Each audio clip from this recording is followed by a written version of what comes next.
Welcome to the Viking Age podcast, the official podcast of the VikingAge.com. My name is Chris Schad. I write for Fansided and Zone Coverage. He is Adam Patrick, managing editor of the Viking Age. We do this every Monday with a late week episode right here on the Viking Age YouTube channel. And we are also in podcast form on Apple and Spotify the very next day. But however you consume us, make sure you like, comment, share, and subscribe so you never miss a new episode and we can spread the word to the masses. Today's show, we're going to laugh at Kevin O'Connell trade rumors. We're going to laugh at the Bears. We're going to laugh at the Lions. We're going to laugh at everybody because it's hilarious. Not that our team's still playing or whatever, but let's just dive right into it, Adam. Stefan Diggs said there's truth to all rumors, but he never talked to Mike Florio because Kevin O'Connell agreed to a contract extension with the Vikings on Tuesday. Terms of the agreement were not disclosed, but Florio, Mr. Master Speculator himself, says that Ben Johnson's $11 million contract with the Bears was a catalyst for the deal. We'll get to Mr. Florio in just a little bit, but right out of the gate, man, how you feeling about that Kevin O'Connell new contract smell? Oh, I feel good. I'm happy. A deal was able to finally get done as everyone expected. No one really thought nothing. There were the rumors of tension between the Vikings and Kevin O'Connell, and then there were the trade rumors, even though they were very one-sided, that came out from Jay Glazer conveniently right before the start of the Vikings Lions game. But no, he's won over 13 games in 2 of his 3 seasons.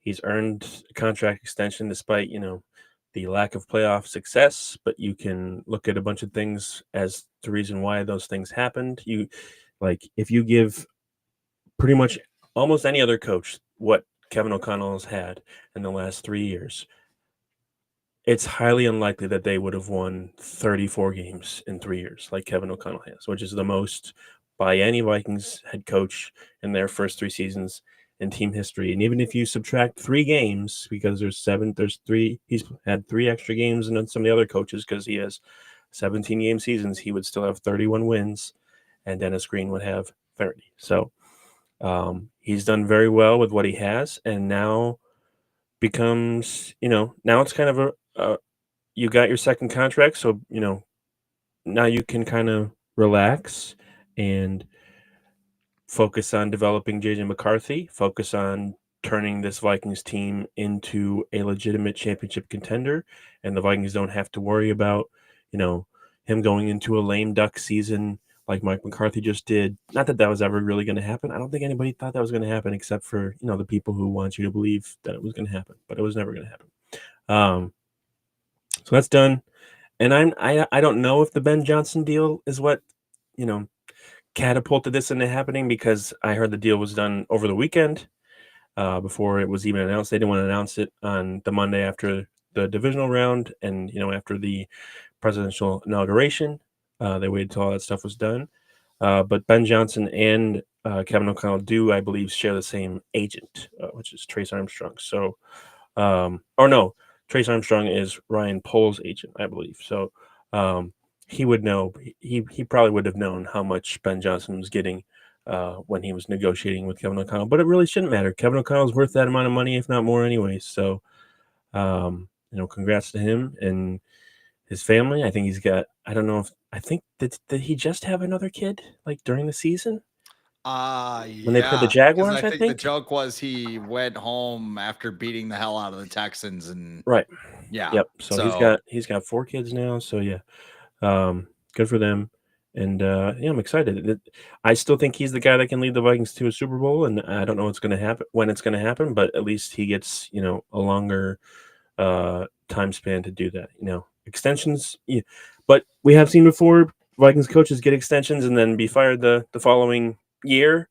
But I don't think this is going to be the case with Kevin O'Connell. I think he's locked in probably for another handful of seasons unless something terribly goes wrong, which you never know with the Vikings. But at this point, I don't think so.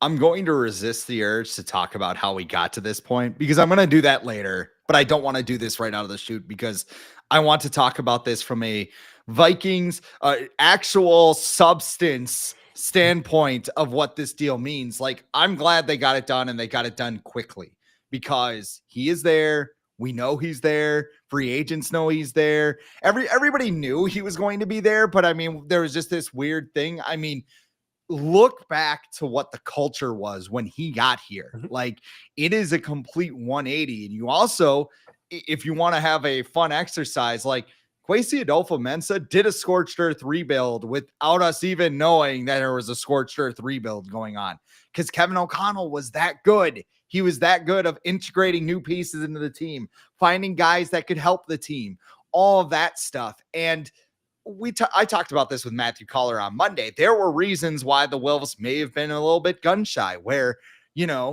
they have signed coaches into the past and they've fallen off a cliff.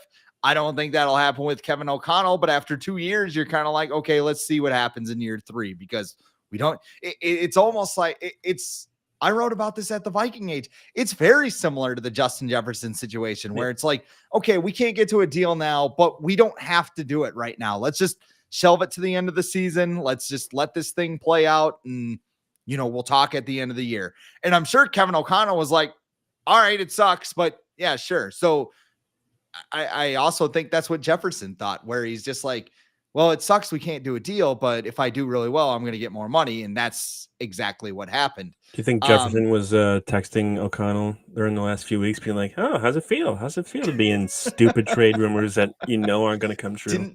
Didn't he make a joke to Jefferson and receiver or something about his chain? And Yeah, Jefferson he said, said, "I could "Wait get till I get my contract. And it's I going to be a could lot better, bigger." yeah." And it was. Now he wears like 5 chains during the game. During the game, yeah. He's like, all right, let's go. Maybe Kevin O'Connell will have a chain now. Nah, we already did that with it. No, we don't need to do who's the Jets owner that wore the sauce chain or whatever? Woody Johnson wore it? Yeah, before Aaron Rodgers originally, I think, like, tore his Achilles when everyone was excited about them and thought they were going to do good, and then they were the Jets, so nothing happened. But yeah, no, get Kevin O'Connell like a bedazzled hoodie or something. I don't know for his extension. Like, so with this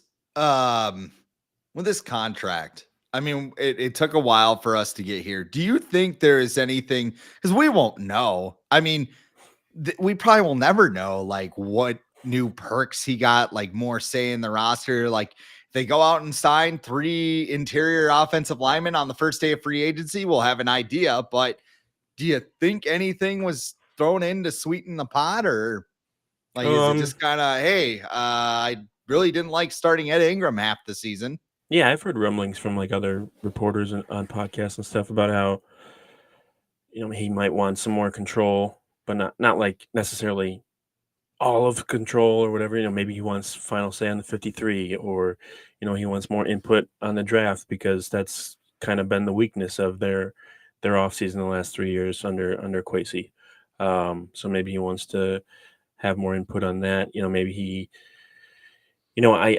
I want to say he probably didn't want Ed Ingram to be the starting right guard when they opened the season, and Kwesi's just like, yeah, just like roll with it. See what you can do. He'll be fine. His 3rd year, he'll be better. And guess what? He wasn't.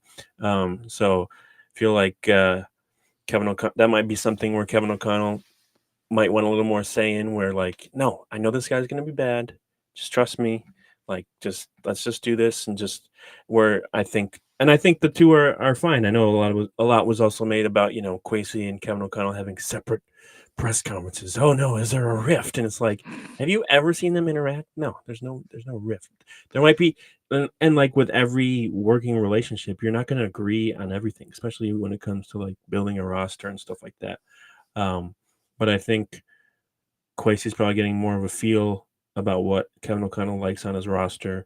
And I would imagine that Kevin O'Connell probably just wants to have more input maybe than he has in the past, where he was a first-time head coach. Kwesi was a first-time GM. These guys will be going in their 4th season together, so they know they've been figuring things out. So maybe he wants to, have more input on if there's a let's say they're picking in the draft in April in the first round, and there's a defensive tackle or there's a running back, and Kevin O'Connell's like, defensive tackle would be nice, but we need a running back. So like maybe he can kind of have a final say in that aspect where he kind of did with Jordan Addison. So I think maybe if anything that might be the difference, but I don't think there's probably not a huge change because I think it's not like I don't think Kwesi's he's not like, no, you can't do anything, get out of my face. It feels like he's always talking about collaboration and all that stuff, and I believe him on that. So maybe there's a little difference, but I think probably just the increase in pay and the extended time with the Vikings is the biggest difference, and he's earned that. It is funny too because you have, I mean, if you're a fan connecting the dots, you know they're always like seen together, like at Timberwolves games or basketball. So I mean, you know, maybe it was kind of warranted, but I don't know. I need to talk about how we got here because it was absolutely ridiculous. I have some sympathy for Jay Glazer because he never said the Vikings were going to trade Kevin O'Connell. He just said teams are interested, and we're like, no shit, great job. And then, you know, Gappy McGaptooth Michael Strahan came in like, I'd be disrespected if I were him. I'm like, okay, just get your smile fixed, Chief. That's probably mean, but I don't care. I think he did, didn't he? Didn't he get rid of his gap tooth? I think he did. I think he did. I mean, he's on TV now. You think he would? I mean, that's all I remember him for is just like. Oh yeah, I think he got it fixed though, and people got mad. People got mad at him for getting it fixed. I think that, and I hated the Giants when I was a kid. Like I think really? A lot of it stemmed from 41-0 Yeah, and I didn't like, you know, Eli Manning because he forced his way out of San Diego. He sucked, and then he won 2 Super Bowls. Yeah, somehow. Exactly. And then like I didn't like Tom Coughlin or loved him when they beat the Packers though. That was awesome. Yeah. But and the Patriots probably. Yeah, absolutely. But I mean, you know, I think he said something, and it's one of those things that happens a lot, and people don't really report on it. But who knows? I mean, he might have just needed something to say for the Fox broadcast or whatever. Mike Florio, on the other hand, I think he just knows he can put a quarter in this fan base at any given moment because he's a Vikings fan.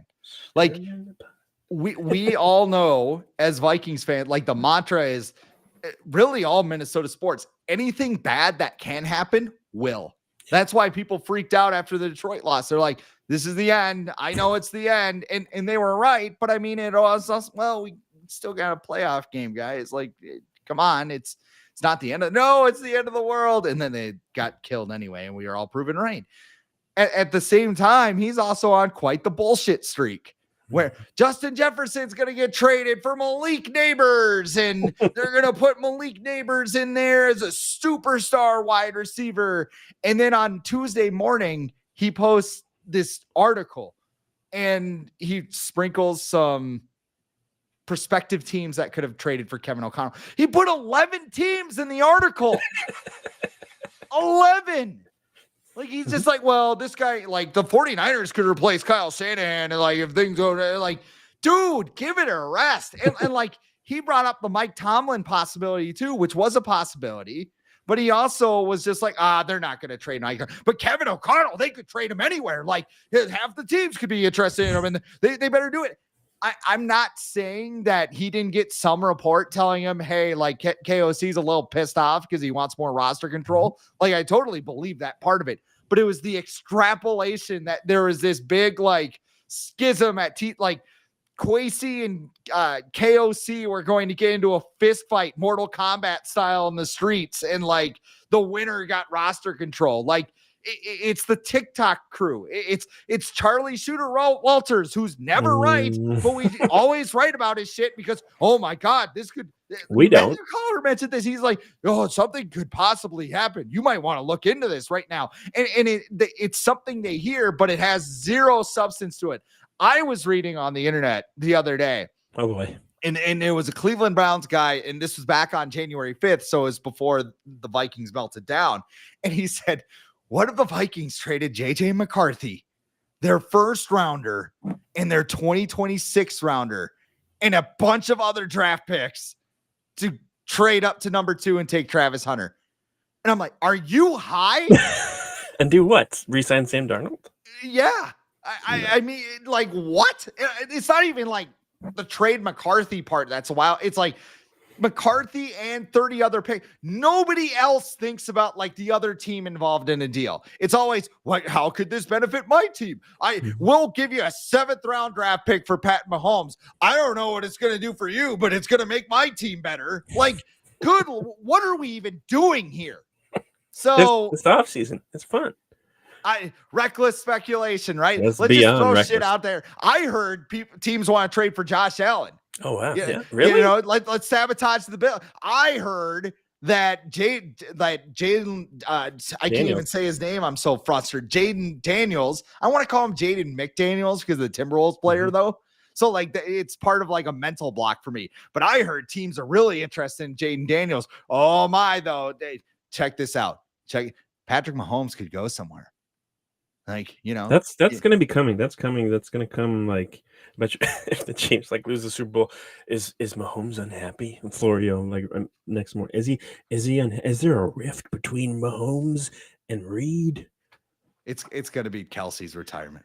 Well, Travis Kelce retire. If they win, he'll definitely retire. I think I think either way that he'll probably retire. Like, why does he have to play? What's he even playing for? He's his post career is already like going. He's banging the hottest, or I shouldn't say it that way, the most popular pop singer in the world right now. Yeah. He's on stupid ass game shows, and got podcasts. He's not getting out of my sight. I should just like learn to live with it. He's gonna propose after winning the Super Bowl, and they're gonna stream the fucking wedding on Peacock. So. It's not a Taylor Swift thing. I want to point that out. No. I'm not upset that they show her every other play. I'm just saying, like, Netflix. I don't like Travis Kelce. That's my problem. I think Netflix will probably pick it up. They're pretty hot these days. The bidding war would be insane. Oh man, was it the Kardashian? Wasn't the Kardashian wedding? Was that on E with Kanye? Wasn't that on like something like that? I don't know. Who cares? People get into it.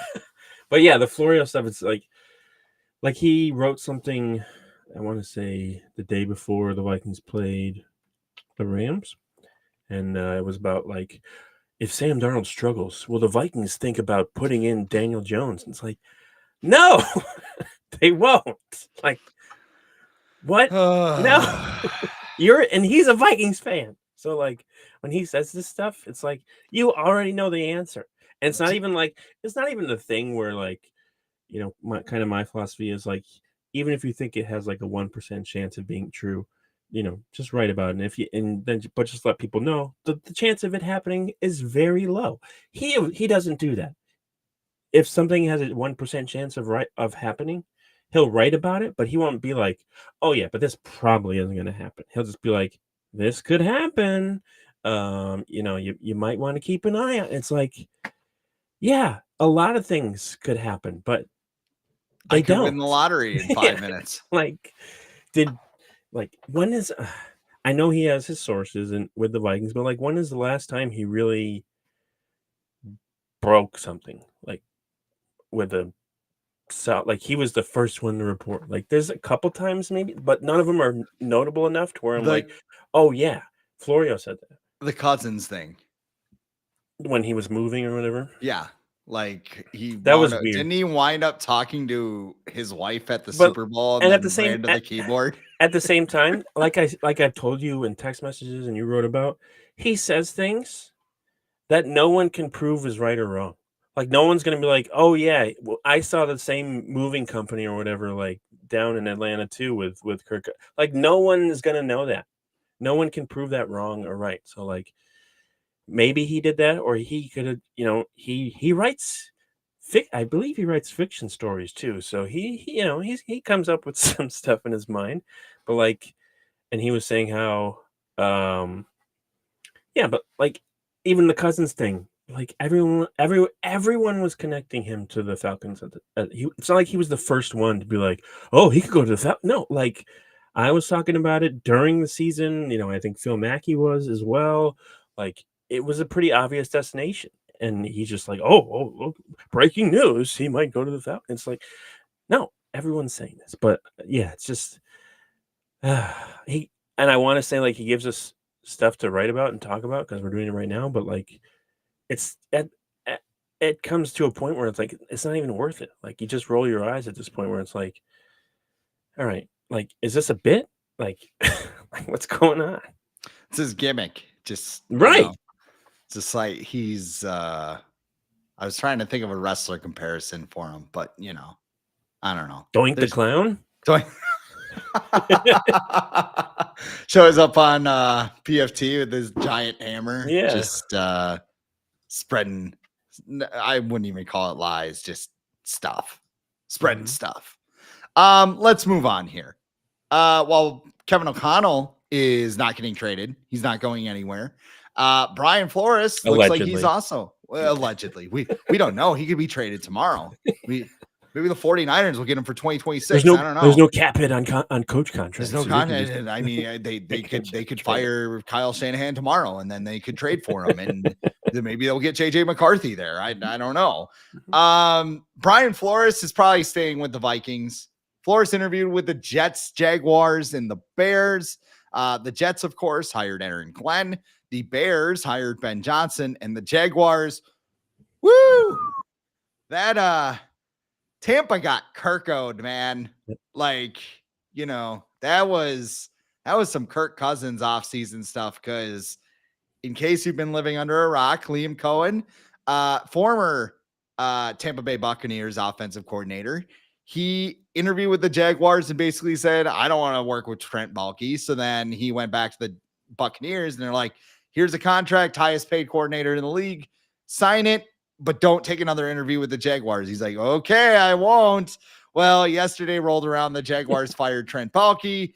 They also brought Patrick Graham in for an interview to circumvent the Rooney Rule and didn't tell him about Cohen coming back. So, yeah, that's not shady at all already. The Rooney Rule is working. I don't know. You mean the team that hired Urban Meyer as their head coach did something slimy to get a head coach? I won't put it totally on the Jaguars because Liam Cohen is guilty in a lot of this, but because like if you look at when he left to go to the Bucs, he like the year before he returned to Kentucky to be their offensive coordinator for the second time since in 2 years, which is just weird anyways.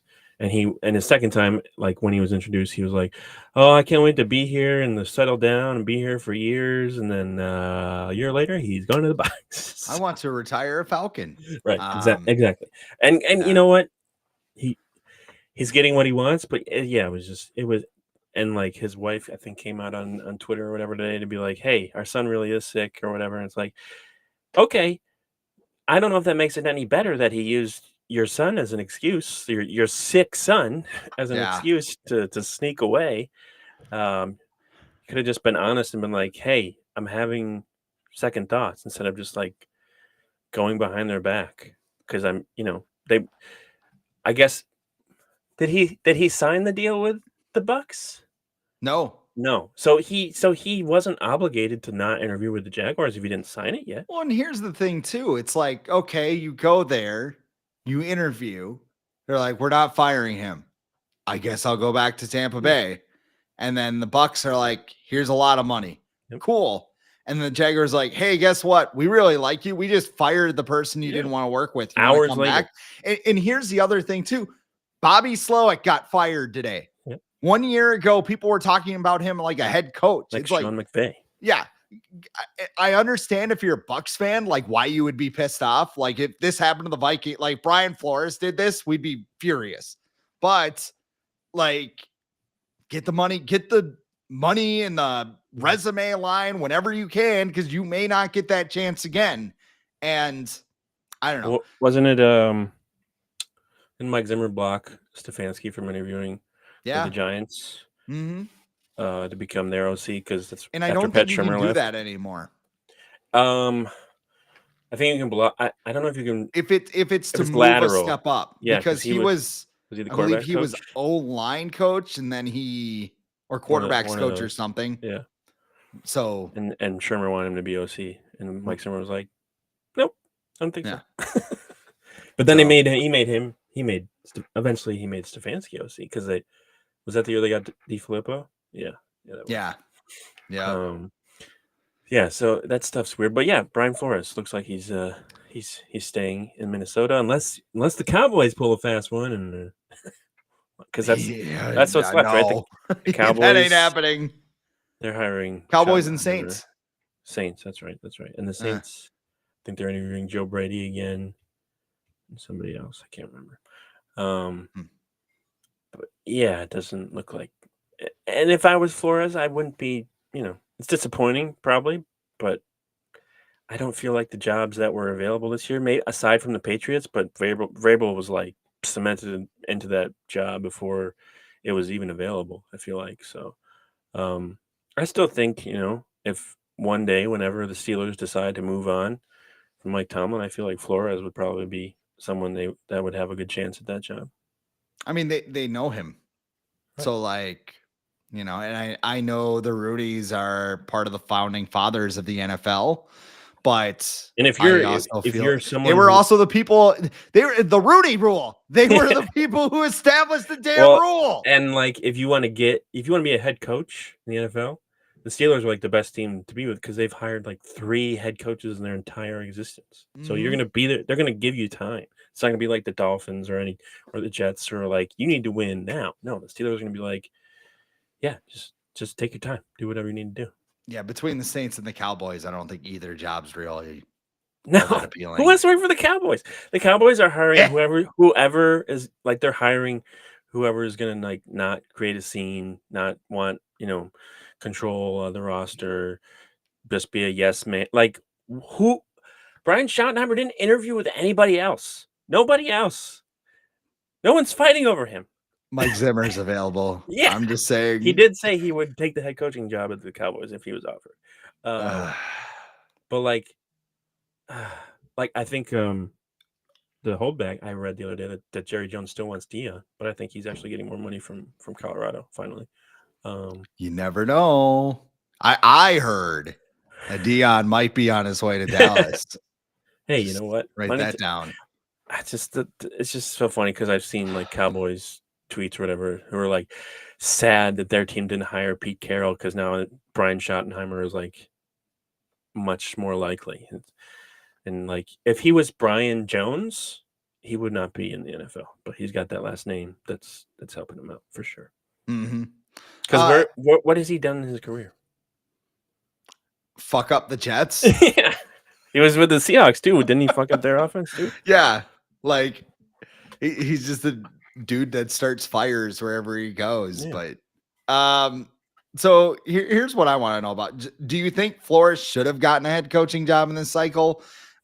Like, we just kind of talked about there isn't really a job that would have been all that appealing. Maybe the Patriots job, but Vrabel had that from the beginning. And what's like the advantage to bring him back next year?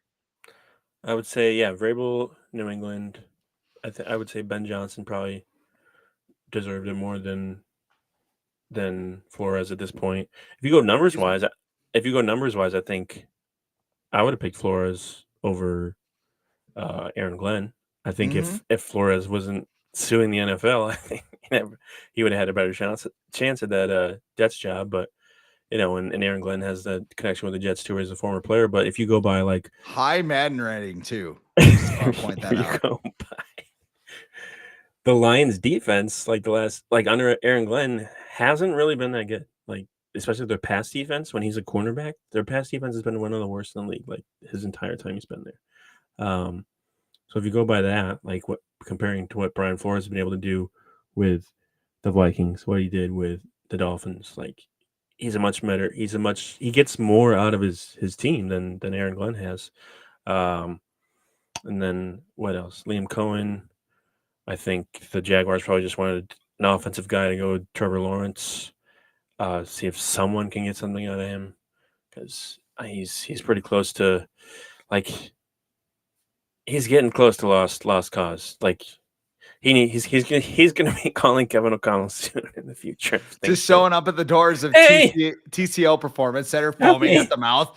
It's horrible. He was with Doug Peterson and Urban Meyer. Somebody help him. Just in a straitjacket. And Who else? Who else hired somebody? We had the Bears. Yep, we mentioned Ben Johnson. Saints are still looking.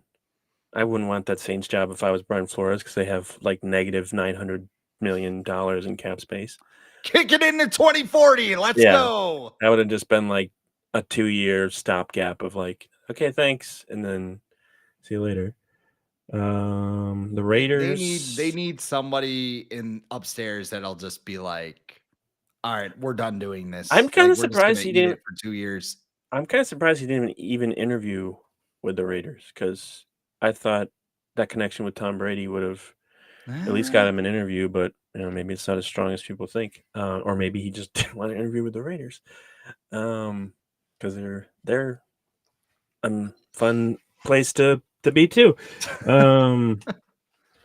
So I would just say I think things worked out the way they should have, and there's always going to be opportunities every offseason.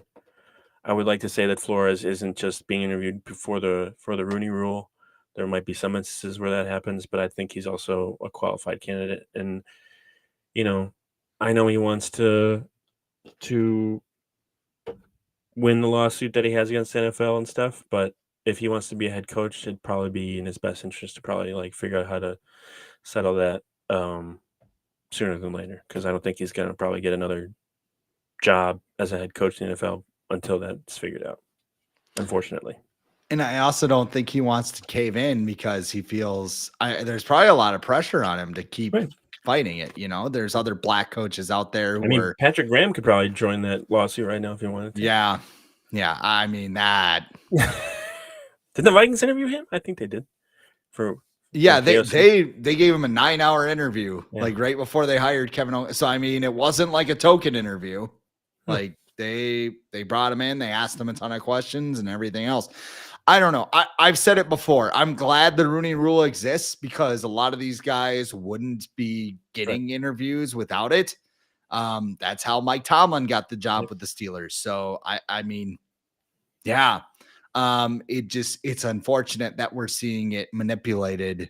Well, it's very obvious too. Like when the Patriots did it before hiring Vrabel, and they did the double graphic of like, we interviewed Byron Leftwich and who's the other guy that they interviewed? It's Pep Hamilton. Yeah. It's like we got them both done at the same time. It was a group interview. Yeah. I brought this up because I've been writing at Puckett's Pond for the last month. You're a Simpsons guy, right? Yeah. Yeah. You remember the episode where Mr. Burns like builds a softball team?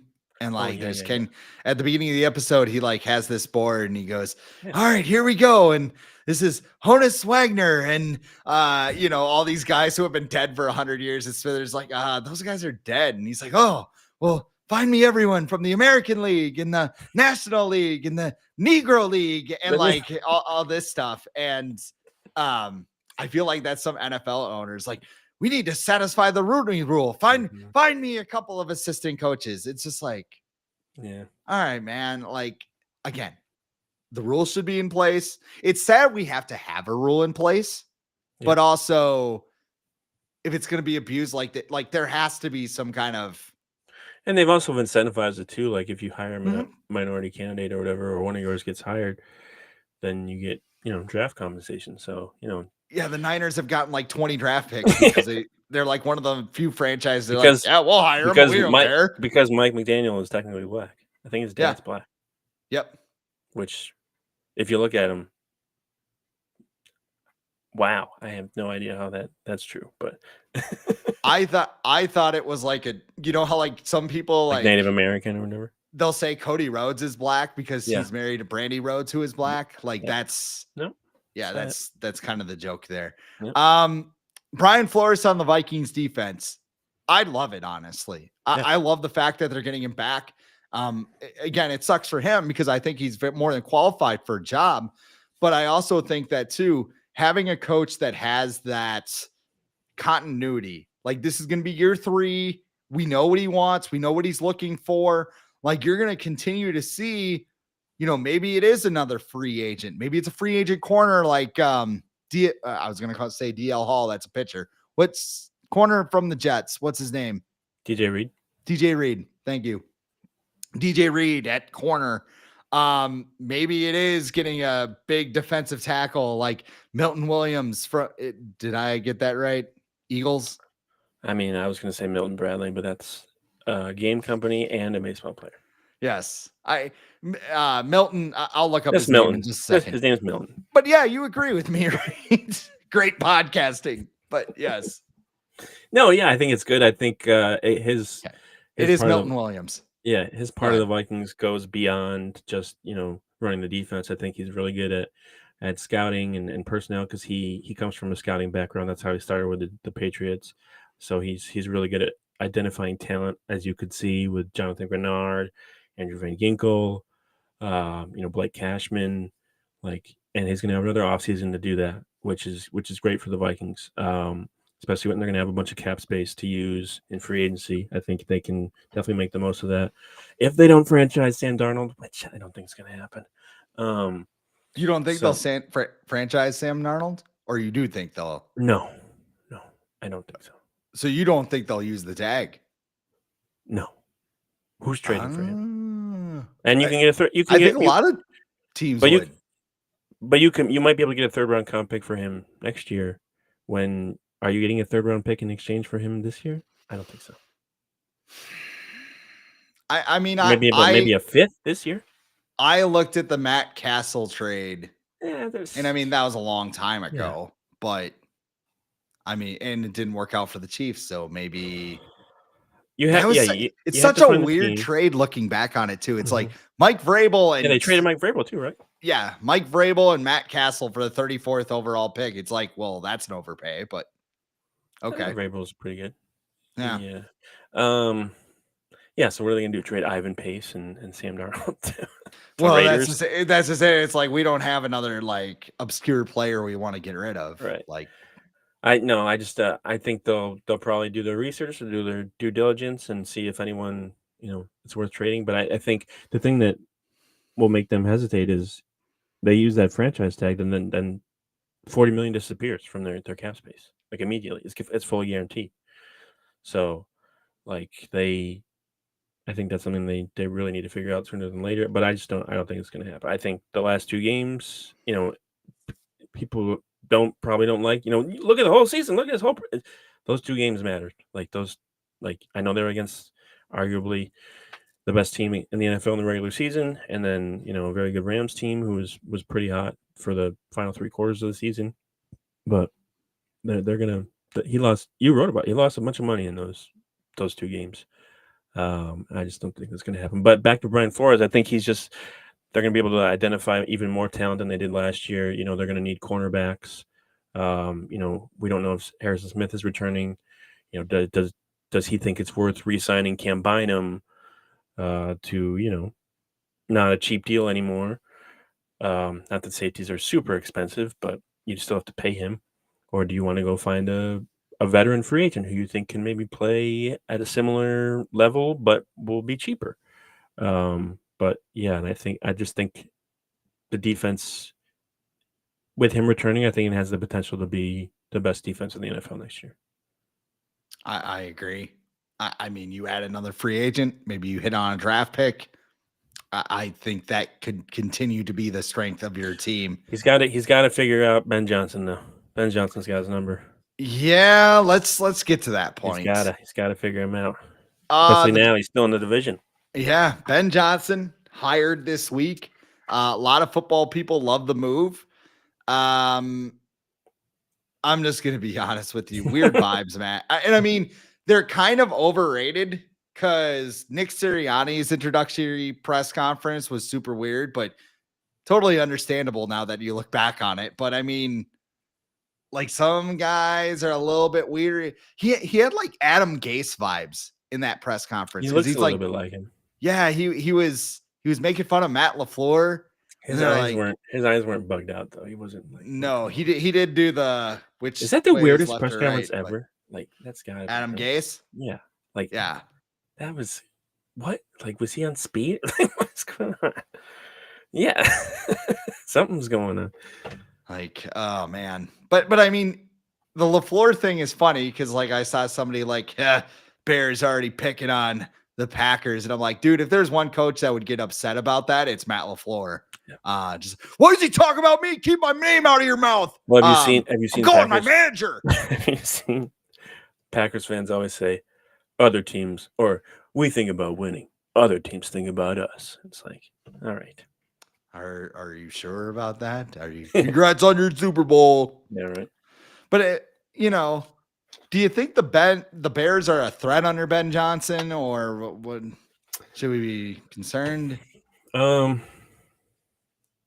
think they're better than they were. I think he has a chance to be a better head coach for that personnel, like with Caleb Williams and stuff. I think he can do better than what the previous coaching staff did. That's not saying a lot because the bar's pretty low, I feel like, to clear, but I think he'll do good at like eliminating a lot of sacks, because wasn't Caleb Williams sacked like 70 times last year? 10.79% sack rate. Jesus Christ. Here's every the other 10 crazy. dropbacks. Yeah, here's the other crazy stat. He had 38 pressures created. So like PFF does a stat like if you run into a defender, that's an own pressure, right? He had 38 last year. It was third in the NFL behind Bo Nix and Patrick Mahomes. Pat Mahomes had 45, by the way, which is insane, but all dudes who hang on to the ball. So. Yeah. Well, Bo Nix doesn't hang on to the ball. He gets rid of that thing as quickly as possible. Coach says one, throw the ball one. Yeah. He's a Tua guy. But yeah, I think he has a better chance. I don't know. Just the Bears in general never have good vibes, unless I think, and I don't think they will until they probably sell the team. And I don't know if they will ever. I think it's like a family business, pretty much. Yeah, the McCaskies. They've owned it for a while.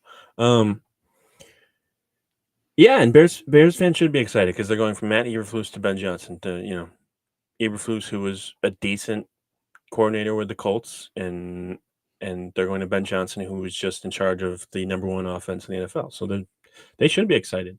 And then now it just depends on who he hires on his staff. The guys he brings in that'll fit his offense better, and then how he coaches the game in the game. Like we've seen guys who are really good on offense or defense, but when it comes to crucial situations in game time, timeouts and stuff, Matt Eberflus, sometimes they freeze or they call things at the wrong time or they make bad challenges. Like it's a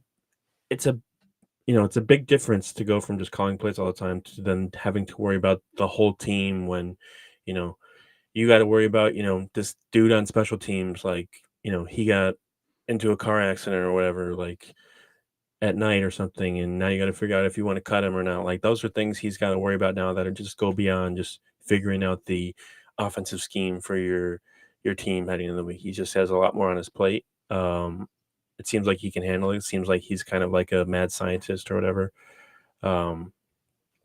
But yeah, I don't know. I don't know how to feel. It's better for them, but I'm not like sitting here like, oh no, I'm not doing the Scott. I'm doing the Scott Hall like I don't know. You and I are doing the Triple H and Shawn Michaels. Yeah. Ooh, yeah. Like I'm not like, oh no, the Bears, because it's just like it's still the Bears. Not the Lions fans. Hey, I want to say one more thing before I get to that. Okay. I'm like, it's like the main event here. Like, because I didn't go off on the Lions on Monday because I had Matthew Collar here. So I wanted to respect the business. But I think the Bears need to rebuild their offensive line because that was one of the big things they had in Detroit. Yeah, I keep seeing that graphic of like, they already did who's going to stop them. And I'm like, you did this last year and you didn't mention the offensive line. You just did it again and you did not mention the offensive line. Who's going to stop them? And it really matters.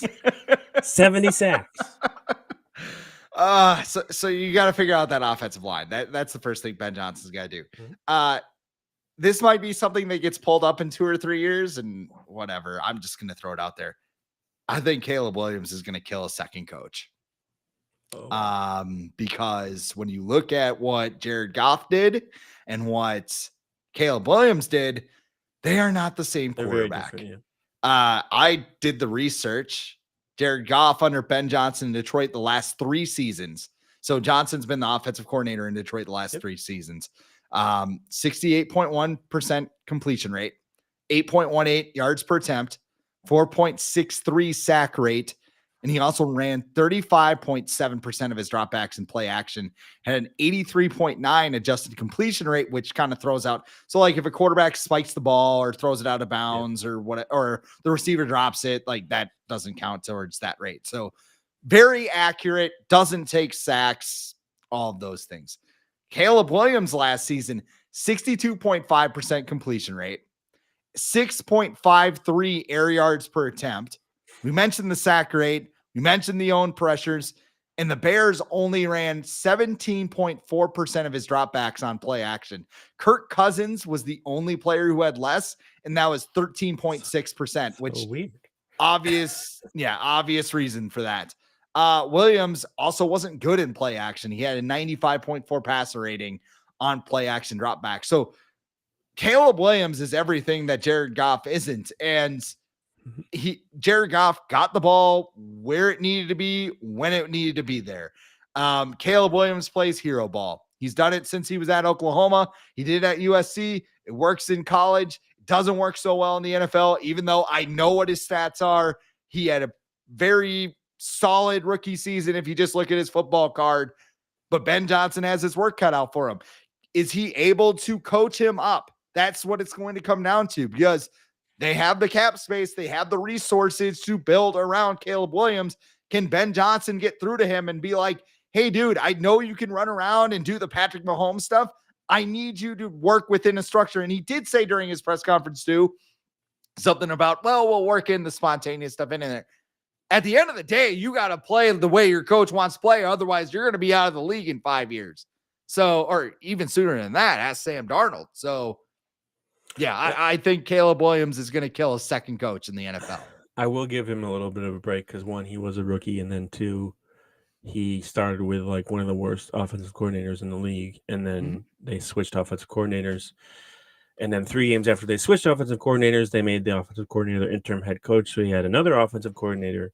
So it's not like he had any real like stability, where I think having an offensive-minded head coach will help him with that, kind of like the Kevin O'Connell situation with Kirk Cousins. But yeah, Jared Goff's more of a pocket passer, and Caleb Williams is not. Not that he can do that, but it'll be interesting to see how kind of Ben Johnson adapts his offense to what Caleb Williams can do, what he can do better than Goff, and then some of the things that he doesn't do as well as Goff.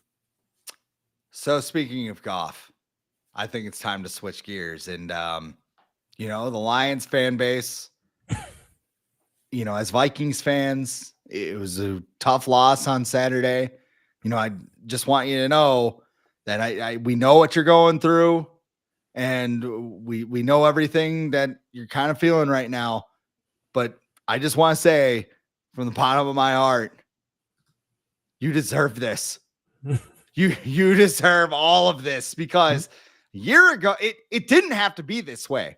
It didn't have to be this way at all, because 1 year ago, look back, I was cheering for you. Half the Vikings fans were sitting there just like, oh, boo, Lions. I'm like, no, dude, this is like the Timberwolves. Like, the Timberwolves sucked for years and years. We should be like having beers, just being like, man, this is kind of crazy. Vikings, Lions, right? No, like, you sat there and you chose, we're going to tear your ACLs and rip your kneecaps off and everything else. Like, it is bizarre. And I think too, with Lions fans, they are the dumbest fans in football. Like, and most of the stuff that we hear is probably like the 20, 30-year-old, demographic. Like this group does a really good job. I don't want season ticket holder since 2023. Right. Yeah, exactly. I don't want to come off across like I'm slamming this like medium, but 10K takes. A lot of people love them. A lot of people love their work, especially on the wild side. Not for me. I'm a little older. I don't worship Jake Middleton and Matt Boldy as hockey gods like that. That's just not my thing. But I feel like that's what a lot of Lions outlets are, because watching the game on Saturday night, watching them give up 45 points and run trick plays with Jameson Williams and everything else, I couldn't even find like a suitable vent line to like laugh at them. Nope. It was just like, I flipped on one particular medium who was sitting there like, you want Detroit? You got Detroit. Run this back Monday, Tuesday, Wednesday, Thursday, Friday, Saturday, the entire thing. And I flip on their thing and they're getting every 20-year-old blonde on there. Like, I watched the Lions when I was a kid and like my dad had season tickets and it was great. And they're like, like, oh, like they are, I don't even know how to describe them. Like a weird section of them gets off on low hits and torn ACLs. And like, I understand Kirby Joseph because NFL rules, like where are you supposed to hit them? But there's a trail of breadcrumbs there that's a little too obvious. Like there's another section that's screaming Jameson Williams is better than Justin Jefferson. And then the assistant coach. I don't think so. No one's saying that. Saying better than Jordan Addison. Oh, they said Jordan. Well, whatever. I mean, he probably thinks Justin Jefferson. They're not. Too. I will give them a break there. No one's saying Jameson Williams is better than Justin Jefferson. They will. Some are saying they'd rather have Amon-Ra St. Brown over Jefferson, but no one's saying Jameson. The homeschooled diva receiver Amon-Ra St. Brown. Hey, he's got blue hair now, so he's good. It's probably a little embarrassing now, don't you think? Just why'd you dye your hair blue? No reason. Just felt like it.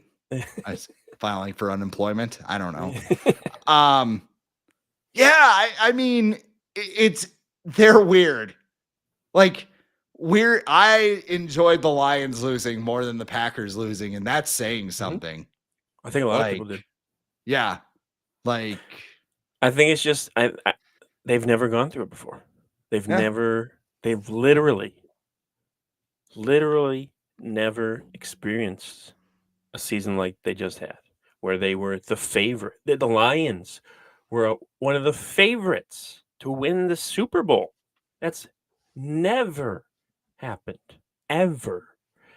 At least in the majority of their fans' lifetime. Like that's never happened. So like I understand where a lot of them are excited and maybe overconfident, but like the brashness and cockiness of like, oh, we're gonna just see you later. We're off to the Super Bowl. And it's like, do you know who your franchise is? Like, everyone's just waiting for the ball to drop. Like, and it did. Like, you cannot sit there after so many years of being so unsuccessful and then you had a very good regular season. You won 15 games. But guess what? Now it means absolutely nothing. You won the same amount of playoff games as the Vikings, Packers, and Bears, who didn't even make the playoffs. So, like, that's great that you guys were good in the regular season. But and some Lions fans might learn now, like, hey, we're good in the regular season, but the playoffs are an entirely different animal. Every team is at their best, and if we're not, then we're going to lose. So, like, I just think a lot of them were overconfident, and it was kind of like a gut check. But then the very next day, everyone, rightfully so, myself, other Vikings fans, Packers fans, Bears fans were like sharing all these receipts and like saying, hey, look, you shouldn't have said this because look what happened. And they're like, oh, yeah, well, you guys are poverty. It's like, no, you're the Lions. Especially the Packers. You have proven nothing. You won 15 games in the regular season. They're all like, oh, well, the Lions swept the Vikings 2-0 in the regular season. It's like, great. I'm so happy that they beat the Lions or they beat the Vikings in the regular season. It means absolutely nothing when you have home field advantage in the playoffs and you lose your first game. It meant zero. So congrats on doing that, but it meant nothing. It means something to keep your team healthy throughout the year. Maybe not practice so hard. Maybe not go all out against the 6-11 49ers in week 17 in a meaningless game because you had some revenge to get because they beat you in the NFC Championship the year. Who cares? A smarter team would have rested their players for the following game against the Vikings, who were a better team than the Niners, and the game was more meaningful, and you could have rested some guys for the playoffs probably. But no. The Lions chose not to. They had even more players get hurt in the playoff game, which did not help their case. and they lost. And Jared Goff, for as good as he was in Ben Johnson's offense, I don't know if he's going to be that good without Ben Johnson. And I think Lions fans got to come to grips with that. They just lost both their coordinator. The Lions haven't lost a coordinator since 1961. The JFK Since administration. Don Shula left to become the head coach of the Baltimore Colts. That doesn't even exist anymore. It has never happened. And now they're just like, oh, we'll find. We got another guy who can. It's like, I wouldn't be so sure. You guys got lucky with two good coordinators. They came back for another season because they thought they had a chance at the Super Bowl. They had a really good regular season, and then they messed up in the playoffs. And now, I think their GM came out and was like, oh, we're prepared for, a longer run. It's like, that doesn't really happen in the NFL. Unless you have a quarterback like a Mahomes, like an Allen, like a Lamar Jackson, you're not going to be good for that long. And I'm sorry, but Jared Goff's not Josh Allen. He's not Patrick Mahomes. He's not Joe Burrow. He's not Jaden Daniels. Lacey got in trouble for those comments. Yeah. You might want to cool it a bit. He's not Matthew Stafford, who Lions fans apparently hate now too.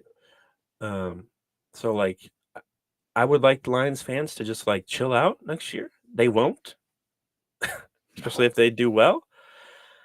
But, if they start to do bad next year and other teams are ragging on them and bashing on them, I don't feel bad for them because, they talked a lot of shit this year and their team didn't back it up. You want Detroit? You got Detroit. Yeah, okay. We got all Saturday night to get right what I mean. All right. And it was just funny, the team they played, the Commanders, were just as aggressive on fourth down as they were during the season. They kind of met their match where the Commanders were like, oh, it's fourth down? Okay, we'll go for it. And the Lions was like, shit. They usually kick the field goal here. What's going on? It wasn't even like there was a catastrophic event like Jared Goff. I mean, Jared Goff threw a couple of bad interceptions, but he got Gary Anderson missing the field goal in 98. Rocked on that pick six. Yeah. He was probably concussed and should have been playing. That whole game. There's always next year, as we say. Yeah. That's the Vikings lifetime phrase. Poverty Viking. The franchise slogan. We'll get him next year. Oh my. Hey, so before we do the outro thing, we still got football being played, conference championship games. We got the Eagles and we got the Commanders. Yep. And then we also have Bills Chiefs. How you feeling about conference championship weekend? It's always fun. Yeah. And also bittersweet because then there's only one more game unless you want to count the flag football Pro Bowl game or whatever.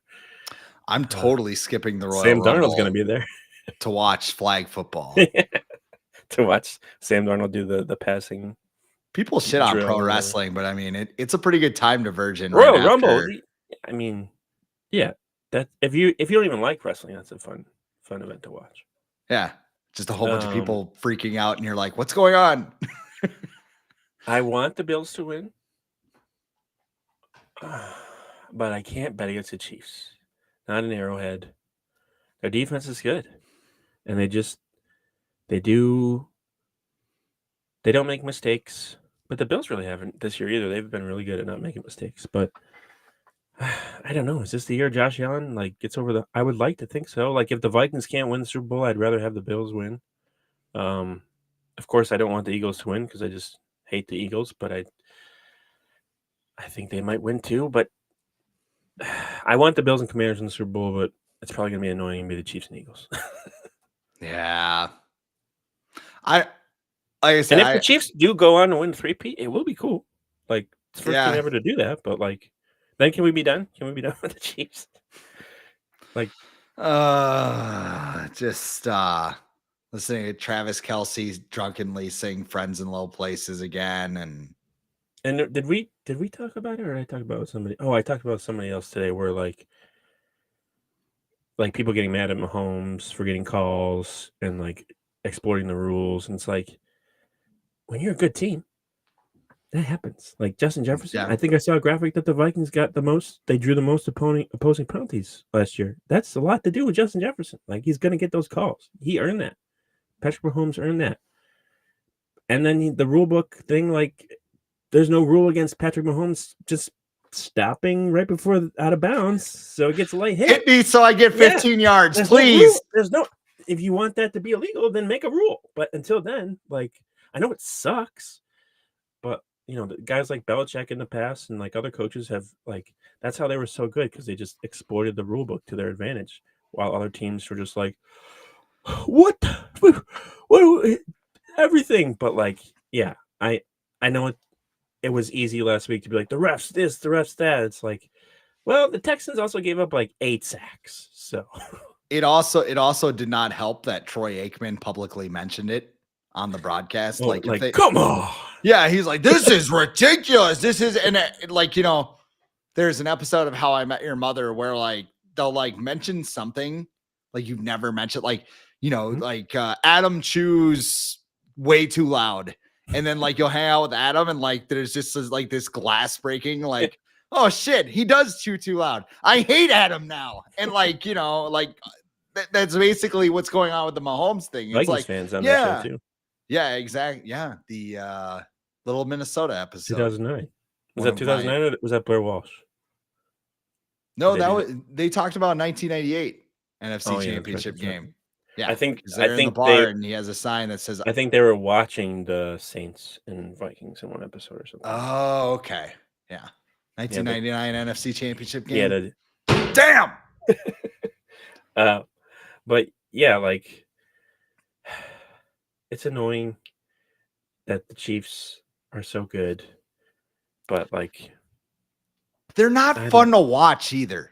Not anymore. It's just they just do the bare minimum. It feels like they do the bare minimum to win. Like this is not like a hater comment or anything.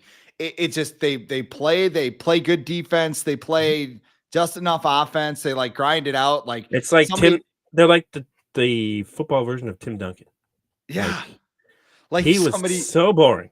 Somebody posted like a video from a Kansas spring football game, and this old guy's like running down the field, and like Travis Kelce getting yards after the catch or whatever. And like, it's not from a pure football standpoint. It's not appeasing football, but it wins games. Yeah. So like they don't have to apologize. I think the thing that bothers people is they used to have like Tyreek Hill, and they used to be like the highest scoring offense and stuff. And people are like, well, why can't they do that forever? And it's like, well, you know, they had to pay Patrick Mahomes $150 billion to stick around. So kind of got to figure out how to be good some other ways. And they chose to build up their defense to help to Mahomes that way. And now they're more of a defensive team. And Mahomes he's kind of a game manager, which is weird to say. So I think Chiefs and Eagles, boring. But I don't know, and I think that would be actually a good Super Bowl because and how funny would it be for Saquon Barkley to win a Super Bowl the year after leaving the Giants? After like the thing went public with the Hard Knocks thing, just the owner's like, I'm gonna lose sleep. It's also hilarious too because Joe Shane's kid, he's like, "Who do you want to scrap? Jaden Daniels." Oh yeah. Like, you know, Brian Dable's got Jaden Daniels on the whiteboard, and he's like, "Well, how about a double wide 2X super?" Like it's a Starbucks order or something, and like you can't get it on the whiteboard, and like, he sucks, and that would be even funnier. Yeah, Giants can't win either way on Sunday. No, Giants and Cowboys fans are like not watching Sunday football at all. I have a Cowboys. I have a friend who's a Cowboys fan. He's like, yeah, I hate football right now. So yeah, that's where I am. And I'm like, well, I would send him like a text of like, Cowboys are close to hiring Brian Schottenheimer. I'm like, well, this isn't going to help. So have fun. Just put it in the mothball. I'm gonna go Chiefs Eagles too. Yeah. Hope for an upset, but let's go Bills Commanders. Last time those two played in the Super Bowl was in Minneapolis. Yeah. when I think weird How fact, did everybody survive and not freeze to death? I think that was the last halftime show that was like not a musical artist performance. It was like some random like Ringling Bros circus or something that was Yeah. or marching band was halftime, and then after that they were like, all right, let's get Michael Jackson. Now we have Kendrick Lamar, who's every song of his sounds the same now. Like to Whatever. me, He's going on stadium tours. Good for him. No. I like Kendrick Lamar. It's just like I kind of noticed I'm like, these all kind of sound the same. Well, he's a rapper. Like, yeah, that's usually true. how it goes. I don't know. And he uses the same dude for the beat. And then and then when they change, people are like, "What? Why did it change? It sounds so different." Triple H said, the wise music philosopher Triple H said, the first thing to go when you get old is your taste of music. Yeah, is that why he has Motorhead still as his theme song? Hey, that song, you hear that opening? Oh man! Do you know any other Motorhead songs? Ace of Spades. Yes. Okay, good. That was on Tony Hawk's Pro Skater back in the day, wasn't it? There you go. Yeah, I think those are it. Yeah, that's all. The only other one I know. Did they do a theme? Did they do the Evolution theme? They did Evolution theme. They did what was it? They do Triple H's other theme, the King of Kings. Yep. Not Saliva quality WWE band though. Like Saliva was banger after banger. You got Batista's theme, you got a couple of pay-per-view themes in there. I don't know. We're a week away from the Rumble, guys. Like the Vikings aren't playing. Give me a break here. Adam, what's going on at the Viking Age? Oh, well, not a whole lot right now. We're getting ready for, I guess, the Senior Bowl. Boarding up the windows for the Senior Bowl. Is the Senior Bowl next week? Yes. I know people are going to be there. There's practice. Yes. And stuff. So we'll be keeping an eye on that stuff for sure. We'll be still looking at some early free agency stuff, going over stuff. I just read about Cam Bynum and how he talked about he wants to resign with the Vikings, obviously, blah, blah, blah, blah, blah, of course. But I also looked at like an evaluation of a safety, I want to say Andre Sisco. It's kind of similar level. And his valuation on the Spotrac was like almost $15 million a year. So I'm like, I don't know if the Vikings want to do that. So we'll be looking at that and then keeping an eye on some other, any other. I know there's Grant Udinski's still possibly an offensive coordinator candidate. Other places, maybe Josh McCown will be for the Bucs job. Who knows? Because he used to play there. He used to play everywhere. But yeah, there's plenty of stuff to look around and some former Vikings playing this weekend too. We'll be keeping an eye on. So KJ Osborne on the Commanders. There you go. I don't know if he's playing, but he's on the roster. I also want no part of Cisco on the Vikings because I'll make a lot of outdated references. This is the Viking Age podcast. We do this once every Monday with a late week episode right here on the Viking Age YouTube channel. I am Chris Schad at The Real Chris Schad. He is Adam Patrick at Adam Patrick NFL, wherever you get your social media fix. We're also in podcast form on Apple and Spotify the very next day, but however you consume us. As always, make sure you like, comment, share, and subscribe so you never miss a new episode. We can spread the word to the masses. For Adam Patrick, I am Chris Schad. This has been the Viking Age Podcast.